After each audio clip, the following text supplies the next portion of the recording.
Hello friends, welcome to I exam B. I am Sushil Ragade, ex manager Reserve Bank of India. और कुछ दिनों से, कुछ वीक से मैं ये थोड़ा ऑब्जर्व कर रहा था। सबसे पहले स्टेटमेंट आया हमारे जो चीफ इकोनॉमिक एडवाइज़र है उनसे लेस रेगुलेशन के बारे में। उसके बाद आरबीआई गवर्नर ने भी वही बात की, और अभी अभी सेबी चेयरपर्सन ने भी वही बात की। तो इसका एक ही हम कंक्लूजन निकाल सकते हैं। आपको क्या लगता है, आप बता सकते हैं? Optimum regulation, India's new economic mantra. ये एक जस्ट टाइटल देने का मैंने ट्राई किया। दूसरा एक टाइटल हो सकता है कि why India is pushing for less regulation now. क्योंकि ये जो स्टेटमेंट्स करते हैं, करेक्ट, तो ये क्या अपने मन से स्टेटमेंट नहीं करते हैं। इनमें से अगर सबसे पावरफुल अगर आप देखेंगे तो चीफ इकोनॉमिक एडवाइजर है, क्योंकि ये continuously prime minister, home minister, finance minister के साथ रहते हैं। उसके बाद नीति आयोग है, यानी कि जो टॉप थिंक टैंक है उनके साथ रहते हैं, और वो एक मैसेज देते हैं कि पूरे हमारे इकोनॉमिक सिस्टम में क्या मैसेज जाना चाहिए। तो अभी क्या हुआ है, इकोनॉमी बहुत प्रॉब्लम में है। अगर आप ग्राउंड लेवल पे है तो आपको पता चल गया होगा, लेकिन क्या है, गवर्नमेंट के साइड से ऐसा कोई बोलेगा नहीं। तो इसलिए क्या है कि थोड़ा थोड़ा रेगुलेशन कम करेंगे। उसके बाद आपने देखा होगा टैक्स का भी बर्डन जो कॉमन पब्लिक है, कॉमन पब्लिक यानी कि ऐसी पब्लिक की जो वोट करती है, आपको पता है, जो बहुत अमीर है, मतलब HNI है, बहुत पावरफुल है। कुछ लोग तो सोशल मीडिया पे आने के लिए वोटिंग करते हैं, लेकिन बहुत लोग वोट नहीं करते।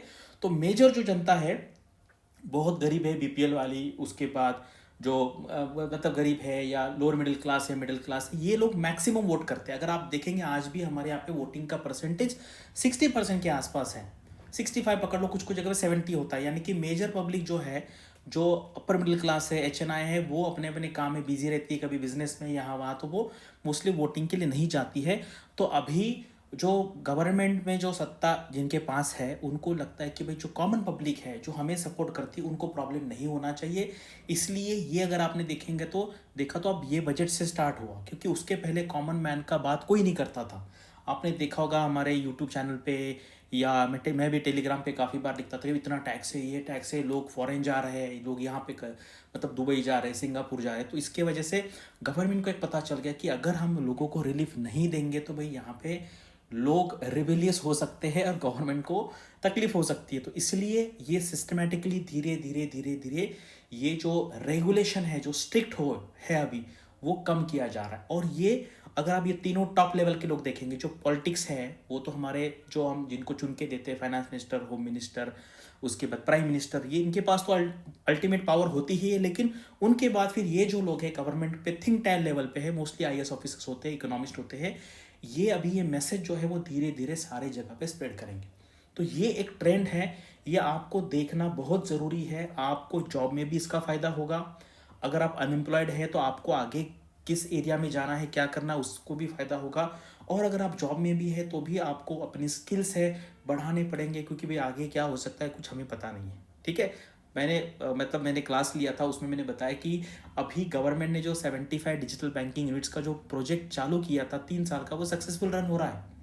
यानी कि without any single person banks can run, correct. तो ये आगे आने 5 साल में, अभी चाइना में तो फैक्ट्री ऐसी की जहाँ पे एक भी पर्सन नहीं है, नॉट अ सिंगल पर्सन, और फैक्ट्री चल रही है 24 घंटे। तो आगे आने वाले टाइम में, अभी ये डायग्राम है, अगर भाई ऐसा जो डायग्राम का है, मैंने 4-5 दिन पहले इसके बारे में पोस्ट किया था, लिखा भी था।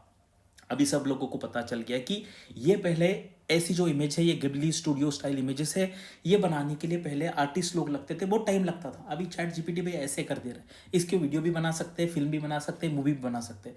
तो आप देखो कितने लोगों की जॉब जा सकते हैं। अगर आप बैंकिंग में, तो मुझे बताइए, बैंक में तो कौन सा ऐसा काम है जो AI नहीं कर सकता, या कोई बारी सब मैक्सिमम काम हो सकता है, यानी कि 80-90% काम यहाँ पे हो सकता है। तो धीरे धीरे आने वाले टाइम में जॉब का बहुत सीरियस इशू होने वाला है। तो आपको पढ़ाई के एंगल से भी ऐसे देखना है, एज अ इंडिविजुअल इन्वेस्टर आगे आने वाले टाइम में क्या होगा, ये सारा अगर आप ये बंद मतलब आंखें खुले करके अगर आप पढ़ेंगे तो आपको ये सारा ट्रेंड यहाँ पे समझ में आ गया। इसलिए मैंने यहाँ पे काफ़ी बड़ा इंट्रोडक्शन दिया। तो चलो यहाँ पे वीडियो स्टार्ट करते हैं। तो वीडियो स्टार्ट करने पे पहले आज शाम को 30 मार्च को संडे है ना, 8:15 PM को CP सर या मैं, हम दोनों इस यहाँ पे रहेंगे। ये हमारा इंट्रो क्लास होता है, यानी कि हमारे बैच में अगर कुछ लोगों ने थोड़ा लेट ज्वाइन किया है या बाकी पुराने भी स्टूडेंट जिनको कुछ पूछना है वो यहाँ पे क्वेश्चन पूछ सकते हैं। अगर आपको ये कोर्स के बारे में डिटेल जानना है तो आप यहाँ पे कॉल कर सकते हैं। अभी आपको पता है फाइनेंशियल ईयर एंड होने वाला, तो यहाँ पे 55% का डिस्काउंट है। और भाई यूट्यूब जो है वो बिजनेस है, तो आपको थोड़ा सा 1 मिनट यहाँ पे सुन लेना चाहिए क्या है, otherwise this is not a social service.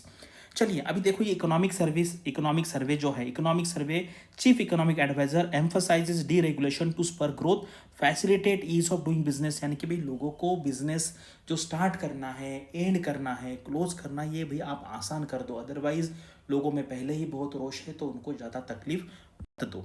Regulation should not create unintended barriers for the financial inclusion, RBI governor. Correct.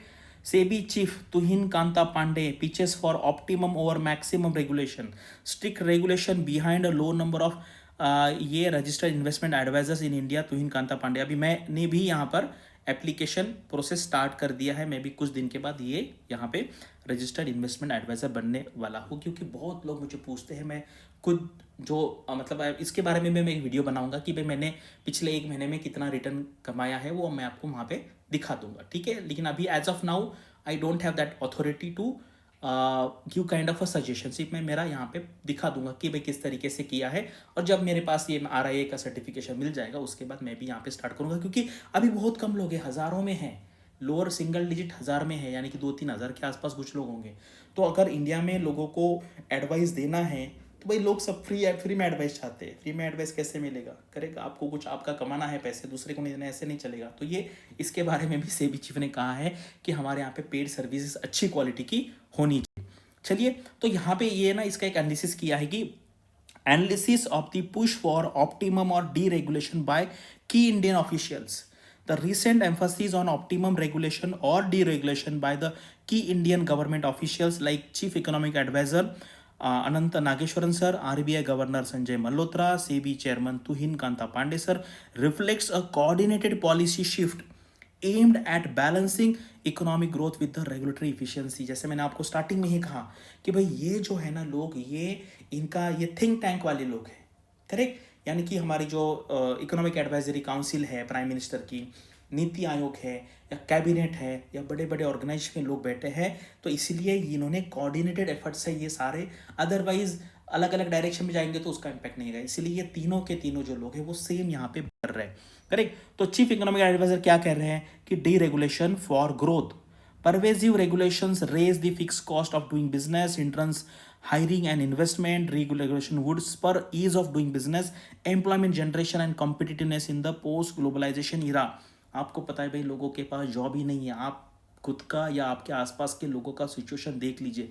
Government job में 100 में से सिर्फ 1 पर्सन को जॉब मिलता है। कोई भी जॉब में, सिर्फ RBI की बात नहीं कर रहा हूँ मैं, ये एनी XYZ जॉब की बात कर रहा हूँ, लोएस्ट लेवल से हाईएस्ट लेवल की। अगर 100 लोग प्रिपरेशन कर रहे हैं तो भाई एक को ही जॉब मिलता है। 99% लोग को प्राइवेट में जाना पड़ता है या खुद का कुछ बिजनेस स्टार्ट करना पड़ता है। अगर भैया 99 लोगों को बहुत दिन कुछ मिला नहीं तो प्रॉब्लम हो जाएगा। कंटेक्स्ट क्या है? India's ambition to attract manufacturing, that is PLI schemes and private capital requires reducing bureaucratic hurdles. Survey hints at simplifying compliance, that is labor laws, licensing to boost MSMEs and startup। MSME और आपको पता है startup को अगर boost मिलेगा तो ही बाकी ये लोगों को 99 जो लोग हैं यहाँ पे जिनको जॉब नहीं मिल रहा है, फिर उनको कुछ ना कुछ खाने पीने का उनका इंतजाम हो जाएगा। अदरवाइज 100 करोड़ लोगों को लोग फ्री में बहुत सारे स्कीम, इसमें 80 करोड़ लोगों को खाना और बाकी लाडली बहना ये PM BM करके 100 करोड़ लोगों को गवर्नमेंट घर बैठ के पैसे दे रहे हैं। तो बच्चे कितने? ऊपर वाले 50 करोड़। उसमें के कुछ गवर्नमेंट जॉब में है, कुछ प्राइवेट जॉब में है, कुछ छोटे मोटे बिजनेस में है। तो ये इकोनॉमी का अभी काफ़ी स्ट्रेस में है, सिर्फ इंडिया की नहीं, बहुत सारे इकोनॉमी में ऐसे प्रॉब्लम है। अभी RBI गवर्नर क्या कहते हैं? Avoiding overzealous regulation should not create unintended barriers to financial inclusion, that is stringent KYC norm, hurting rural banking. मैं आपको अभी मेरा एक एग्जांपल बताता हूँ। भाई मुझे ये कोटक बैंक वालों ने इतना परेशान किया KYC के लिए। भाई नो योर कस्टमर, यानी कि अगर आपको कस्टमर आपका पता है, आप उसको डेली देखते हैं, तो भाई क्यों प्रॉब्लम है? तो इसलिए मैंने अकाउंट बंद कर दिया। मैंने कहा यार मुझे अकाउंट नहीं रखना, बंद कर दो।